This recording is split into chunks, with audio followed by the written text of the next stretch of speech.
midsummer in my garden.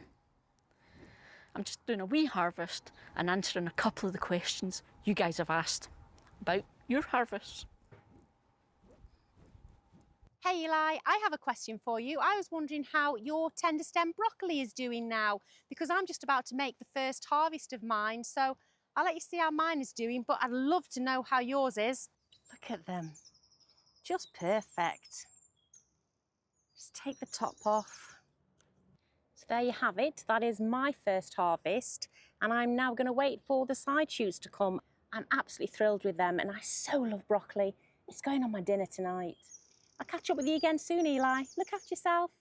Love to Kate. Bye. I am more than happy to say that I have been harvesting tender stem broccoli. So I have already done this with the plants in that green stock, and that is to take out the very top floret, and that then gets the plant to encourage its energy to go into those side florets and start producing those. So I've already done it over there, and it's now got lots of side florets there, so do that here and they can get used for dinner.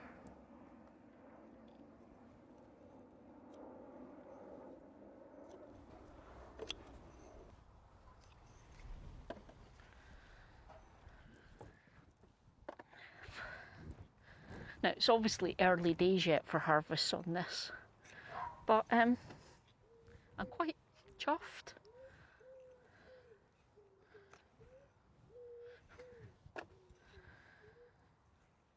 Sprouting broccoli was one of the things I really wanted to be grown in the garden, but I couldn't really give the space it needed to from the beds and keep growing other stuff. So this is awesome. So I mean, it's a smaller plant, which means it doesn't need as much space. It's quicker to grow, because that's the other thing with the proper sprouting broccoli.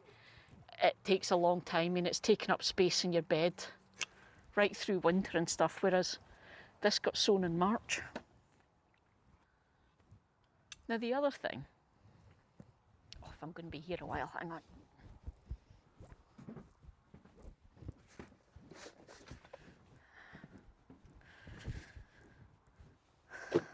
I'm going to be here a while. The other cool thing, and this has been the fun and the experiment I've been doing this year, is I'm growing a lot of small dwarf sized plants. So I've got so many peas here to harvest today, from little micro pea plants even. So it's a half pint it's called. It's that size, but it's just fab.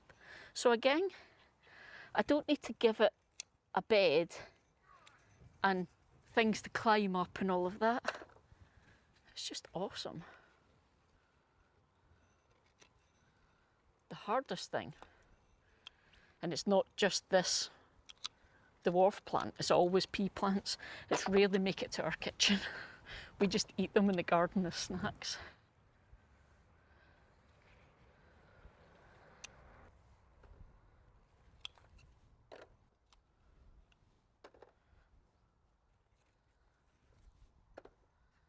So I suppose the other things to talk about here, the other dwarf plants are the tomatoes.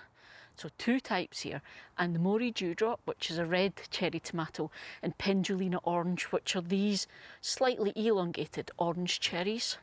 Now, and Mori Dewdrop did awesome for us last year, absolutely amazing, can't fault it. The Pendulina Orange is new this year, and already I'm excited. It's got so many tomatoes on it. Just each truss, there's just so many. So I'm quite excited about that. And there's the difference. This is the Anne-Marie Dewdrop. Lots and lots of flowers, but only a couple of tomatoes. So yeah, big difference. Microplant wise, the other thing is my beans, dwarf French beans. So they've only just started putting on flowers. We get them a bit later here, but that's fine, that's really exciting, can't wait for that. And I've grown them before, and I know I get brilliant crops from the green stock, so I'm just waiting. Strawberries, so we've got strawberries in the raised bed, 6. Strawberries in the green stock, 6. The exact same plants from the same batch everything. And I just wanted to compare the strawberries in the beds produced first. Ripe strawberries maybe a week to 2 before I was getting them in the green stock. They're all gone now. The last of them got harvested today. Still got strawberries coming in the green stock. Yeah, the thing is though,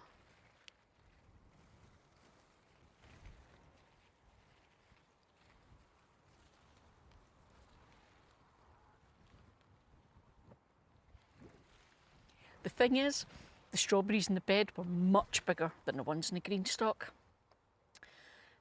And I know from experience of growing in the beds, it's all to do with keeping on top of the watering and making sure they've got the nutrition they need, all of that kind of thing. So I suspect that I need to keep learning about my watering and feeding in the green stock, because to be honest, I haven't been that good with it. I can tell now by the leaves that it really needs a water. So I'll do that when I'm finished. But yeah, so I'm not going to harvest any more strawberries from here just now, because I actually got a big bundle this morning. And this lot I think I'll be harvesting tomorrow. General thing with the strawberries, the slugs love them. So I always harvest every day, try and get them before the slugs do. That's harvesting in the green stock. The other thing I need to grab is some basil. So the basil is in here in pots. I just find it grows so much better in the greenhouse for me. It's a bit pathetic when I grow it in the garden, and it doesn't last very long. But one of the problems, I always find that I need to harvest the basil way more than I actually use it, which is slightly frustrating. Because as I've said to you guys before, the act of harvesting your basil, don't just pull the leaf off. If you actually cut it above these nodes, that's what encourages it to grow and get bushy. So even if I don't need to use it, I try to harvest it to keep on top of the size of the plant. And then I just make little batches of pesto and freeze them. Or add it to salads and things. You end up finding a use for it.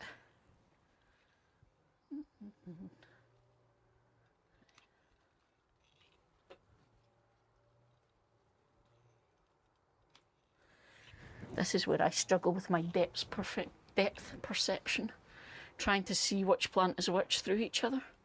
And it's that thing of being very careful. Don't chop a tomato down.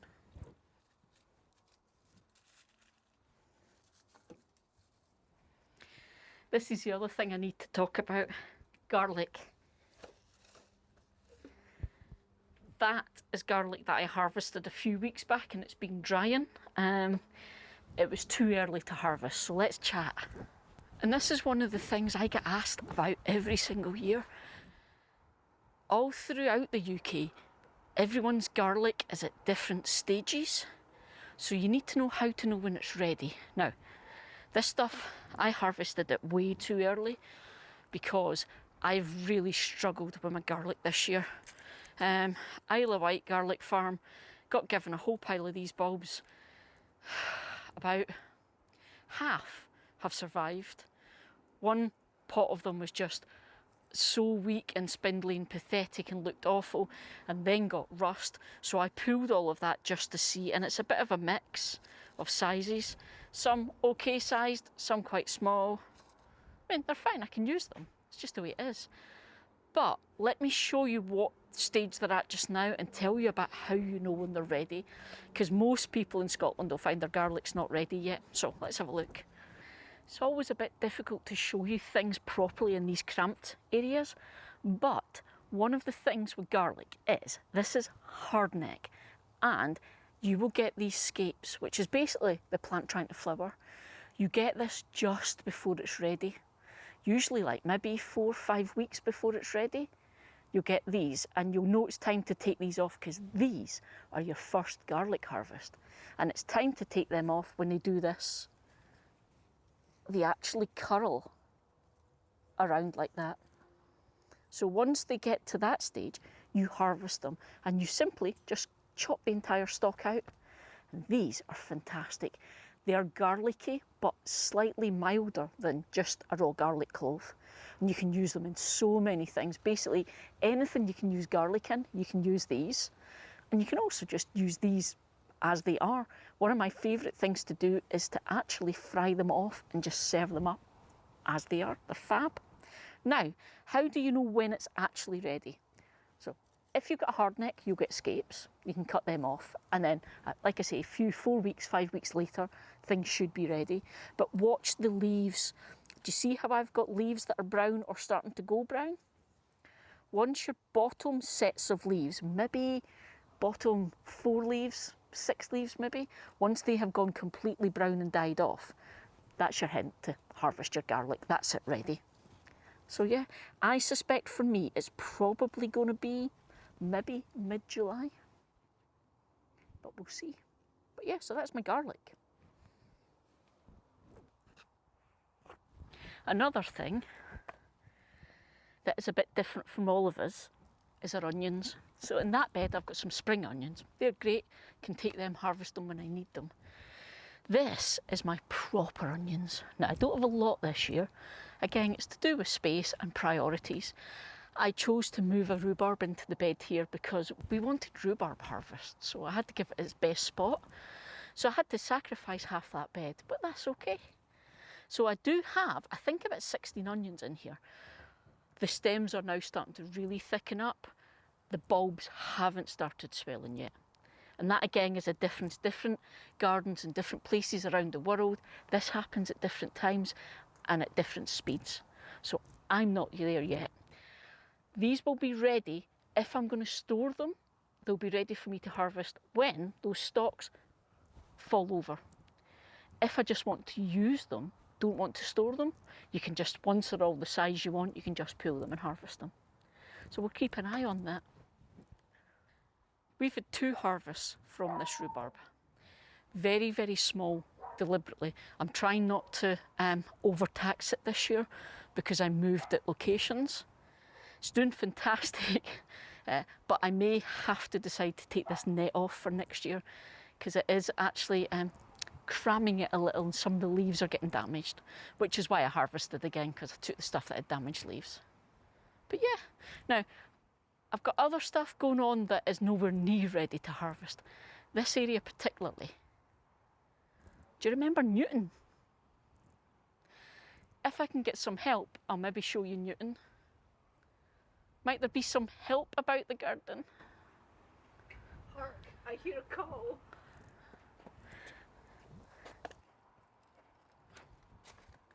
I ask for help and she just does it. Hurrah.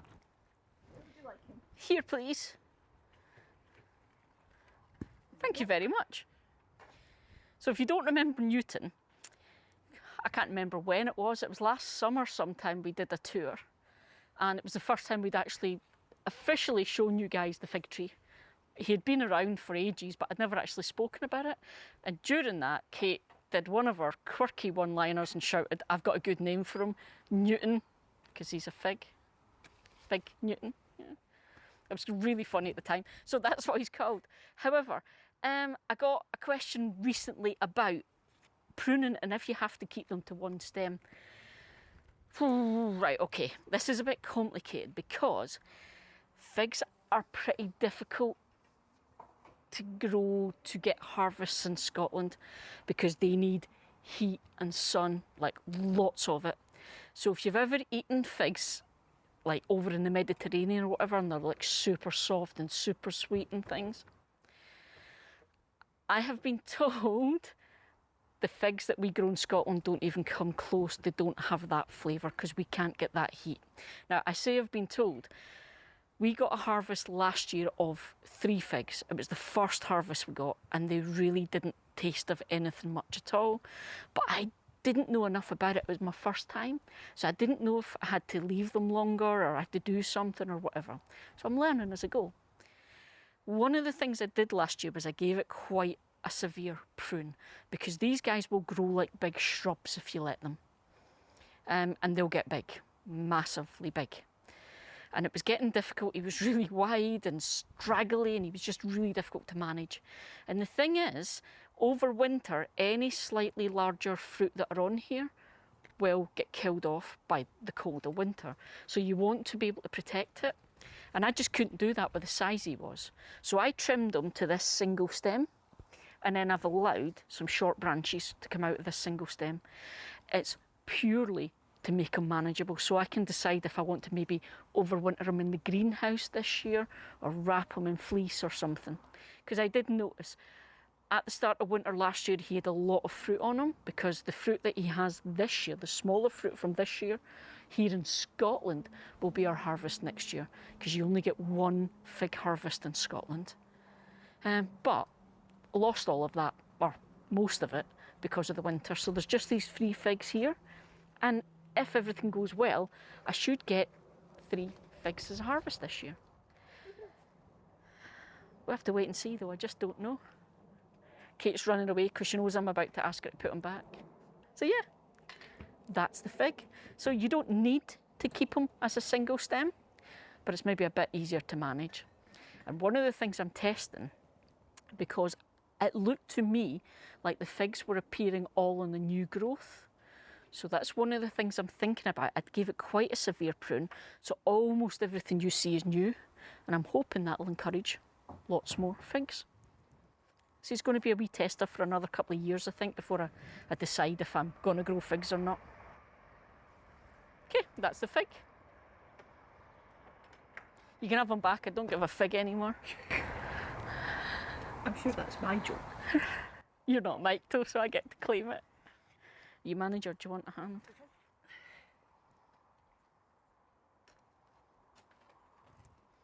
More behind me. That's nowhere near harvest yet. First thing then, blackberries. So I've got 2 plants here. This one is the Loch Ness, and it is trained up the fence and coming along this way. This one is a Loch Tay, much, much smaller, no flowers. We've had these for a few years, and we know the Loch Ness gives us berries. This guy, he's not earning his keep at all. Very small harvest the first year we had them. Since then, yeah. So he's going, and we're going to replace it with another Loch Ness. I might actually propagate from this one. We'll see. But we get these kind of late August time. So nothing yet, it's just pretty with flowers at the minute, and we'll get harvest kind of late August time. Now the thing is, it's really unusual for people to grow blackberries in their gardens in Scotland. The same with raspberries, because they grow so well here, so easily, that they're just everywhere. All over any kind of unclaimed land, spare ground, countryside, they're everywhere, and people just go and pick berries from those plants. So people think I'm crazy that I'm giving up space in my garden to them. The thing is, one, these are a thornless cultivar, specifically grown with the idea of gardeners growing them. So, you know, there's no prickly bits anywhere. It's really nice and easy for me to manage. Secondly, they're much, much bigger fruits. Maybe twice the size of wild blackberries. And we just love them. Now, the other things I've got here you might not be able to see. I've got 4 blueberry plants.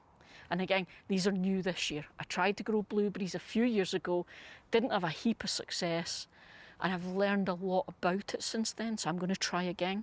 So I've got 2 different varieties, 2 of each plant. They're all new this year, but 2 of them are slightly older, and they're giving me a crop this year. So I'm probably going to get a good handful of blueberries from both of them this year. The smaller plants, there's nothing. I'm going to have to wait till next year for that. But I'm just going to have to wait and see how it goes, because they're new. So that's what I'm actually cropping just now in mid-June. It's much less than I've had in previous years, because I've made that decision to grow less. I've proven that I can grow a lot in this garden. But it was at the expense of time enjoying the garden. There was a lot of work to it, and I just decided I'm not trying to be self-sufficient, so why am I putting myself through that? So I've really, really reduced what I'm growing this year. And we're growing the things that I really, really want. Let me shove this in the greenhouse and I'll show you the apples properly. Now, we did look at the apple trees last week, but I didn't get a chance to show you properly what's happening.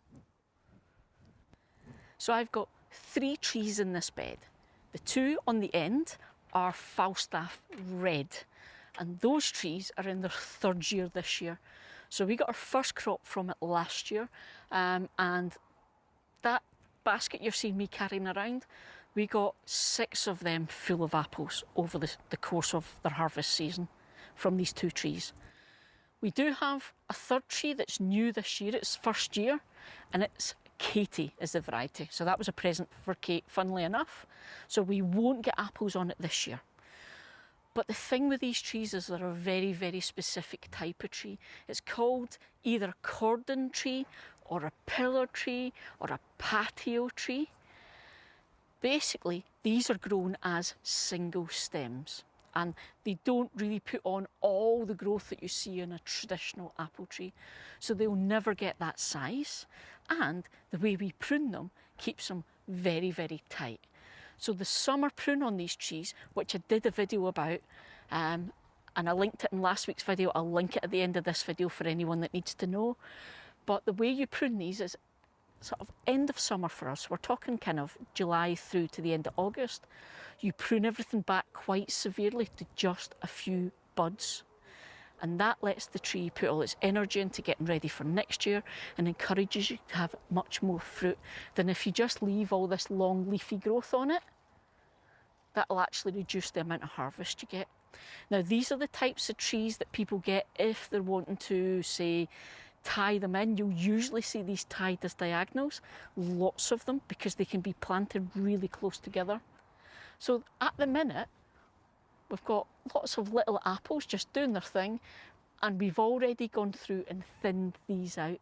So if you know anything about apples, you'll have heard of June drop.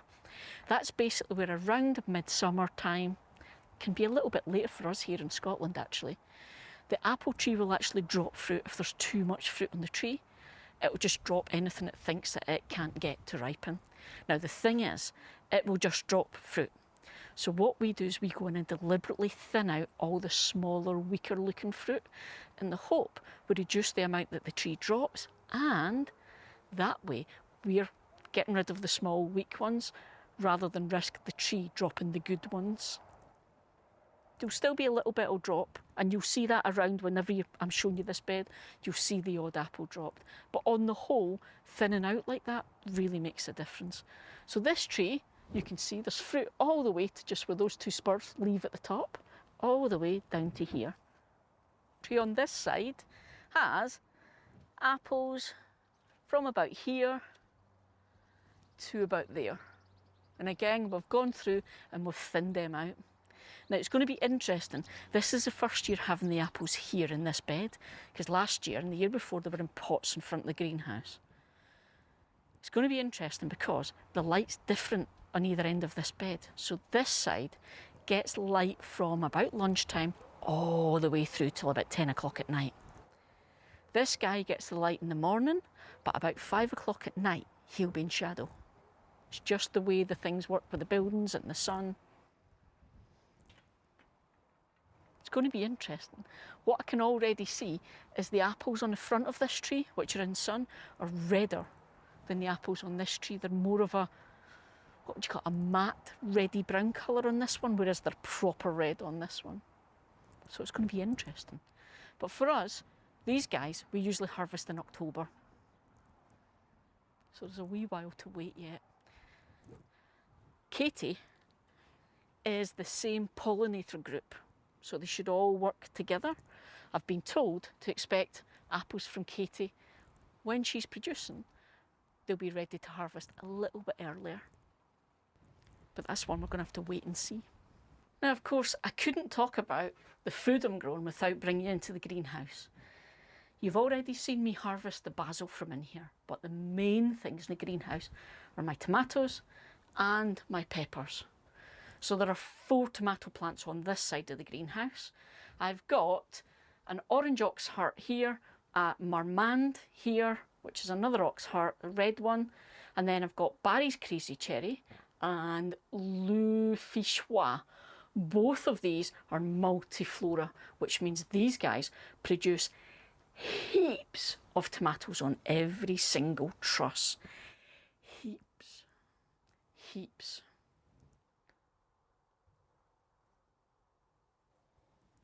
However, these 2 So much more sedate. I'll probably get, last year I think Marmande wise, I got maybe 20 big beefsteaks from these plants. So we'll see how that goes. Now, peppers. I'm growing 4 varieties of pepper this year, 2 of each plant. This is unusual for me. Normally I only grow 1 or 2 varieties, but I'm wanting to test some things out. So I have got King of the North, which is my staple.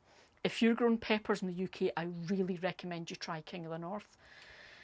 It's been bred for a slightly cooler climate, and I mean slightly. It's kind of New England type climate, so they do much better in our climate here than other peppers do. And they're just massive, gorgeous fruit. I cannot argue with them. I get stunning harvests. The other one I'm growing is this elongated pepper here, and it's actually grown from seeds from a supermarket pepper.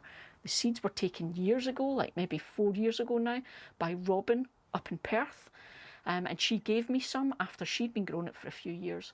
And I've now been growing it for a couple of years, and this is my saved seed each year. What can I say? It's these huge, big, long, thin peppers. They will go orange when they're ripe, and they're just fabulous. So prolific, so many peppers. It's the first to fruit, the first to harvest. It's always the biggest. So it's stunning. So it just shows you it's worth having a go at saving some seeds from maybe a supermarket pepper and giving it a try. Robin was lucky, and I've been lucky that she shared her seeds with me. So that's my 2 main varieties. I've also got 2 new ones this year. Well, not new because I've grown them before, but I've not grown them in a long time. So I have got this little guy here, which is a Californian Golden Wonder. So this will be a yellow pepper. And I've got this one here, which is an Orange Horizon. Now, the Orange Horizons are quite big fruits, almost as big as the King of the North. What I'm noticing though is the Golden Wonder, so the California Golden Wonder, the plants themselves are very small if you compare that to my other plants. And the peppers on them are much, much smaller. But those guys are starting to ripen already.